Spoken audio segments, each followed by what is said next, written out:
Waste management has emerged as one of the greatest challenges facing the city of Kwekwe. Waste generated continue to increase in the residential areas of Mbizo, Amaveni, Globe and Phoenix, and Masasa Park. In spite of the numerous cleanup and anti-litter campaign that have been initiated in the country, coupled with tremendous efforts that has been put in making the public aware of the disadvantages associated with littering, endemic and instant filth engulfs Kwekwe as people continue to litter. With the increase in population and living standards, commercial, domestic and industrial waste generation also rapidly rises as consumption increases. This has resulted in indiscriminate illegal dumping of waste by the residents. Large volumes of waste and improper disposal techniques have created serious environmental pollution in the city of Kwekwe.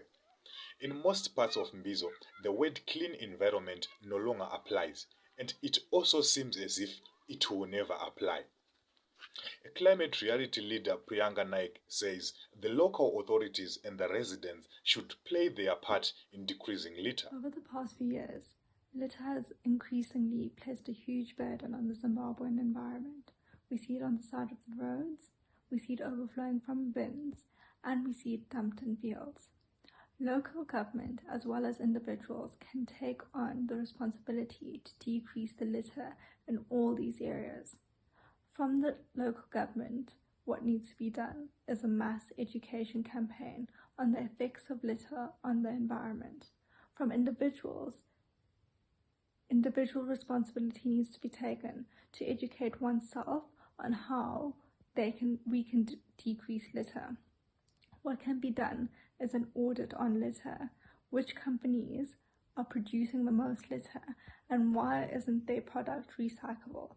Local governments can also create a recycling incentive to ensure that the amount of litter is reduced on the streets, as individuals will be seen to recycle more or keen to recycle more. Waste management is critical to human development and health outcomes, especially during the COVID-19 pandemic. In Zimbabwe, where waste management measures are relatively inadequate, the vulnerability of COVID-19 contraction from contaminated waste might be high.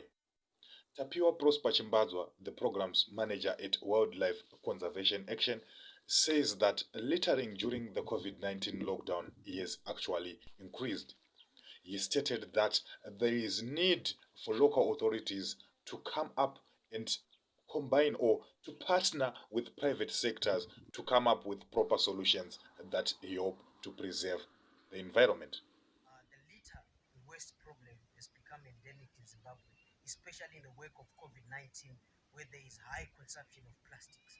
So I do suggest that the local authority embrace to a circular economy, whereby each and every type of waste is accounted for and made use of in a very good way that is eco-friendly. So I do suggest that they embrace to public-private partnerships, whereby they work with the private sector as to assist them in providing the resources that they are lacking, in providing the solutions that they are lacking. And also to the public, I do suggest that people should embrace to the system of waste separation and source as to decrease the amount of waste that goes into the landfills, that goes in to the dump site. The effects of waste dumping and improper waste management include pollution of soil.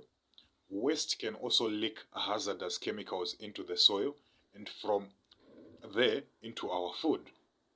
Air pollution, the burning of waste at landfills release toxic substances into the air, including extremely poisoning dioxin. This may lead to lung diseases, heat problems, skin irritation, problem or abnormality in breathing, and even more, due to pollution caused by the improper waste disposal. According to the UNDP, it estimates that more than 5 million people die each year from diseases related to inadequate waste disposal systems. Tackling the issue of COVID-19 and waste management in Zimbabwe requires policies that are holistic. Solid waste management in Zimbabwe is guided by the Environmental Management Agency, Chapter 20.27, Section 70 of the EMA Act, which stipulates that no person shall discharge or dispose any waste in a manner that causes environmental pollution or ill health to any person. Environmentalist Elizabeth Gulugulu discusses the importance of proper policies in waste management. She also advises the local authorities as well as the general citizens on ways to have a sustainable environment. Proper waste management is essential for sustainable and livable communities. Therefore, it is everyone's responsibility to make sure that we manage our waste well, from policy level to the business communities to the citizens themselves. We need to come up with good policies. Good policies entails that the communities and citizens are knowledgeable and they know what to expect from the local authorities. Good policies entails that there is proper rules and guidelines for decision makers themselves. So this is what we need. We need good policies in place. Then from the local authorities, the local authorities should be accountable. They should do their job. They should just collect the waste because they are mandated to do that. You find out that communities, they pay that money, they pay for services and they need to deliver. So they need to communicate with the communities, with the citizens, when when they'll be collecting their waste, how they'll be collecting their waste. To the citizens can also practice waste management at source. By waste management, I'm saying they can separate their waste. Organic material can go back to the garden.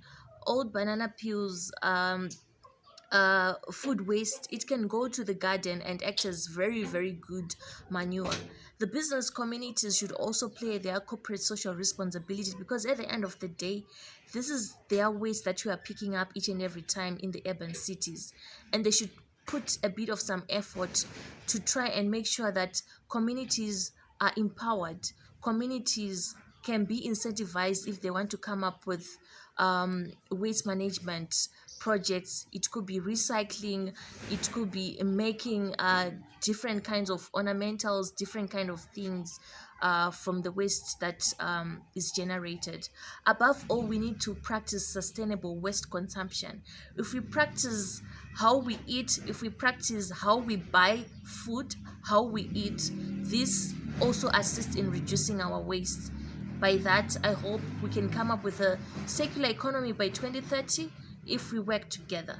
Because a circular economy by 2030 does not wake up by its own, but we need to put a bit of some energy. We need to work together so that it can be done and come up with a strong business case and create more job opportunities so as to come up with green opportunities and a green economy.